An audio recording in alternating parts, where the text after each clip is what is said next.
So it's midnight. Oh no, it's 1 o'clock in the morning. Everyone's asleep, so this is the time I can sit down and have a chat about carbon dioxide in Australia. How's our country faring? So I'll go through this and explain my thoughts. I'll come back to this one because per capita it doesn't look great, but that's because we're only 26 million people, or whatever it is, 28, probably nearly 30 million.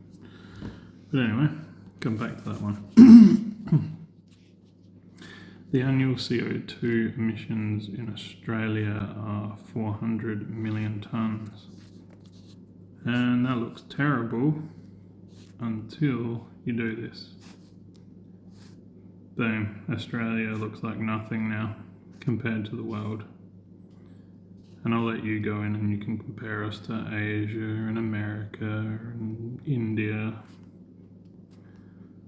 Now, the other thing that's actually quite interesting is this, the year-on-year change of CO2 emissions. So if you push that play button, you'll actually see it going, finally going up and down, blah, blah, blah, blah, blah. So that is actual absolute annual change in carbon dioxide emissions measured in tonnes. Why is it going up and down, round and round? That's a good question, but is it a bad thing for Australia? No. So what you'll see, I would call that noise in the data, if you like. So if you looked at the original, how many million tonnes that we produce, you can add a plus or minus 20 million tonnes to that.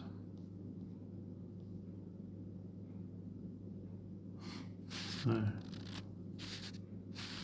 world off, Australia back on, 400 million tonnes, plus or minus about 20 million tonnes. So the noise in the data, or the spread, if you were to graph that out as a box and whisker.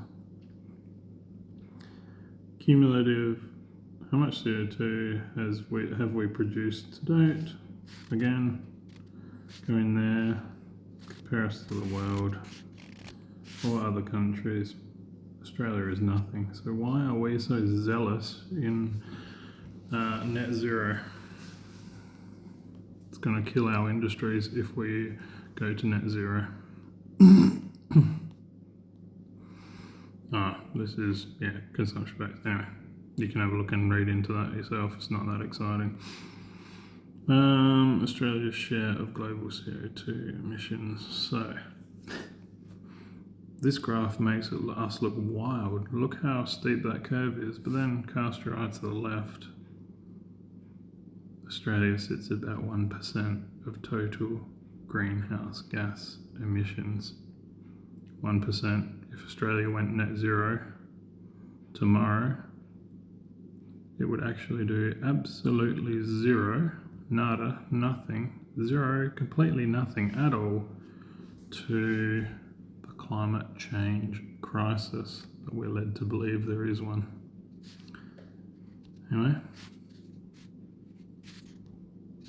this one, 1%, it's nothing. So let's have a look at us against some of the big emitters. Not really. You could go further if you wanted to. So some have dropped off and some have gone up.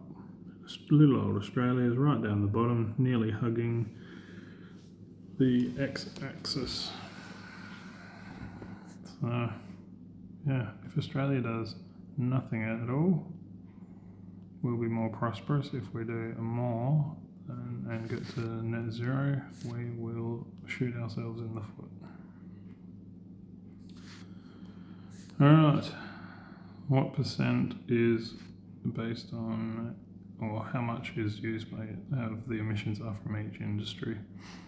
coal, oil, gas essentially, when you zoom in on that data. And they're blaming coal. Remember, 1% of world emissions.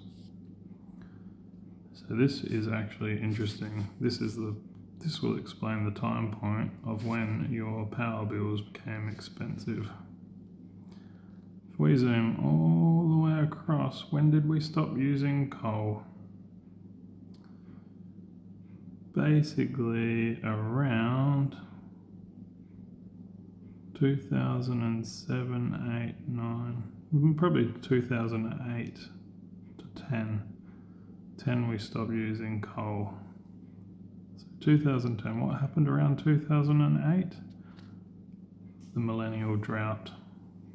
So coal got hammered by policy post-drought, and they said that the drought was caused by climate change. Now your power bills are through the roof. Per capita.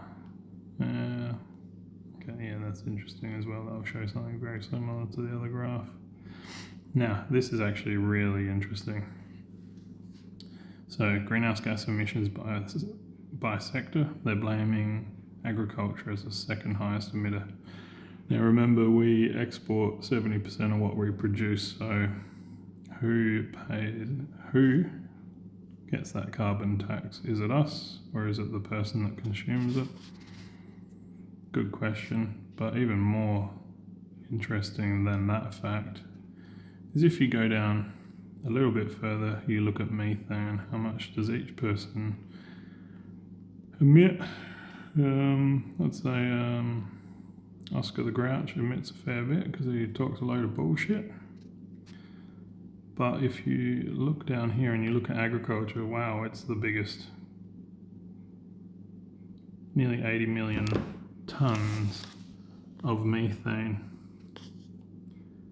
Now, what you'll know if you talk to me or listen to anything I say, which you may or may not do, that's basically livestock in Australia. Livestock have been since proven scientifically to not be causing climate change. They are either carbon neutral or carbon negative because of the biogenic carbon cycle and the fact that CH4 or methane gets converted in the cycle, in the carbon cycle or biogenic carbon cycle back to CO2, and that goes into plants to then feed the animals again. So if you remember the 80 million tons, let's look back at agriculture, 132 million tons. So if we deduct that 80 million from livestock, that leaves agriculture at 50 million tons. So we're just above manufacturing and construction as a sector. And remember, this is accounting for everything. So agriculture as a problem, if you want to call it that, to global emissions, Australia is at 1% of global emissions. Agriculture accounts for basically the midpoint, so the median, but basically nothing. So agriculture is a fraction of a fraction of a fraction. So that's all very interesting, isn't it? You can go into nitrous oxide and how that works and whatnot. In Australia, you can add other countries. So nitrous oxide emissions, agriculture. I would argue there's diddling of numbers there as well, but I won't go into that in this one. So at the end of the day, we've got, if I can now take you to the GRDC and what they're investing in. Carbon 101, page 8 to 9, we're talking about sustainability, and what do you know? I didn't actually open this until now. They're talking about greenhouse gas emissions. Grain growers pledge 15% reduction in emissions by 2030. This guy here, Cam, talks about agriculture being 16% of Australia's emissions. Yeah, well, it's 16% of 1%, which is global greenhouse gas emissions, our contribution. And we export 70% of that, so it's a fraction of a fraction of a fraction if you want to get into real terms. And I also just showed you that the Biogenic Carbon Cycle has removed a fair chunk, 50 million. So 80 million tonnes out of the 132, you're left with 50 million, so 16%. That number is actually wrong. It's about a third of that. There you go. So already that number's wrong. This guy's sprouting it. GRDC is paying for it. Mainly us as farmers are giving the levy for that. And there's a factually incorrect, scientifically incorrect problem already just by looking at numbers alone without reading everything that is here. This graph makes it all look like a hell of a lot. But it's not, because we're left with 50 million, slightly above manufacturing. That makes this, what's a third of that? 5%. 5% of 1%, because our total contribution to the world, our atmosphere in the globe. So, yeah. Agriculture is not doing anything, and we export 70% of what we produce, and we are doing that already at a very, very, very low carbon footprint.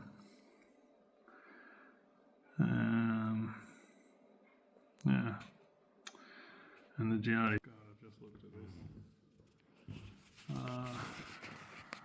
Putting this out there. Figure 2, emissions in agriculture, scope 3. So your net farm emissions. Methane.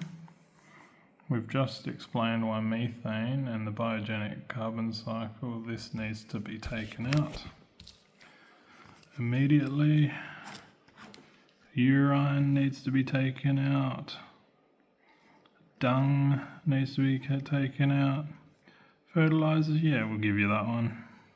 Crop residues, no, because they go back into the soil and build carbon.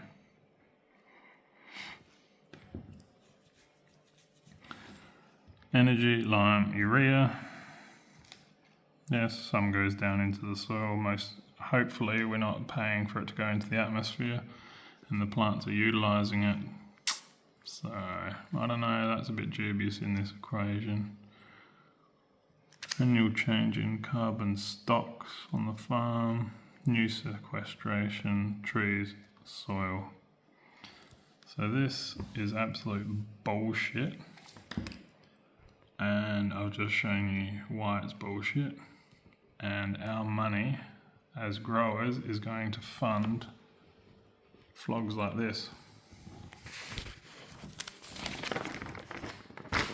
Interesting.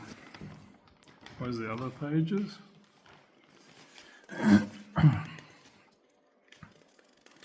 In the ground cover.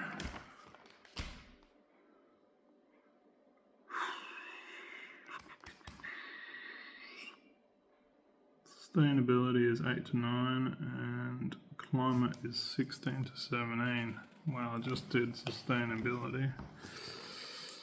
Climate's going to be next. I haven't even looked at it. Sorry, guys. And this is what you're paying for. Monitoring and measuring. This actually will be bloody good science, because they'll find out how much carbon is actually going into the plant and used by the plant. Do the numbers right, they'll realise that all the roots are going into the soil and they're breaking down and adding soil carbon. So I'm actually interested to see what comes out of this one. A glimpse at N2O. Daily N2O maize summer residual trial. Alright, so that's interesting. Extremely wet year in Gatton. Queensland is providing our first glimpse at regional trial data.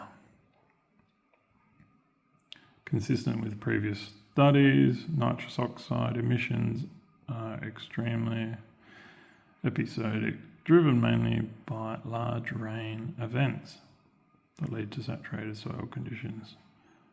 One of the reasons obtaining accurate N2O emissions is difficult. So that already tells you that difficult. Capturing accurate is going to be difficult. That means there's going to be a lot of error in this data, which means that if you add error bars to the data point, are you here or here or here? Error is what? 95% confidence interval should be added onto these data points, which basically says that we're fairly accurate with that, or we're fairly confident that the data sits within this range, but yeah, you can't put absolutes there. Annual budget loss. The figure below shows the temporal dynamics and scale. Research from the first year of the trials expect to be finalised in the coming months. Yep, so I look forward to seeing your data and picking it apart. And I expect accuracy is going to be difficult. So at least they're open and honest about that. The IPCC would take that graph as gospel truth without having the background knowledge. And this is why it's going to be difficult. They've built the best they can. Yeah.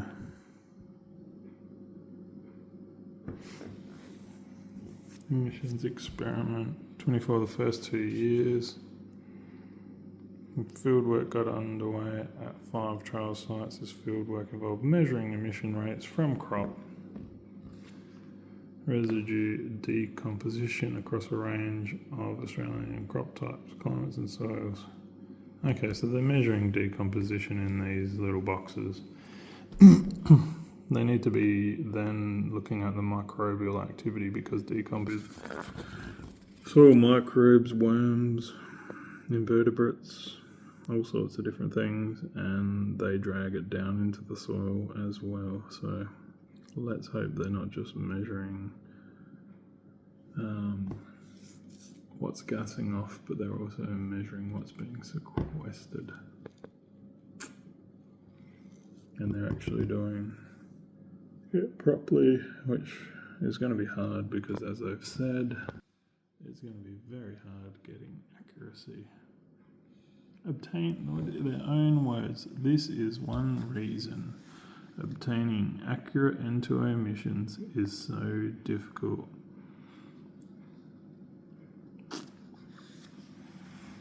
So, yes, I guess what I'm pointing out there is that you need to actually understand the context in which the science is being delivered, and not just take a graph or out of a scientific paper and try and say what it's explaining, because context makes all the difference. Anyway, that'll actually be quite an interesting scientific study. Good luck to them trying to get sensible data.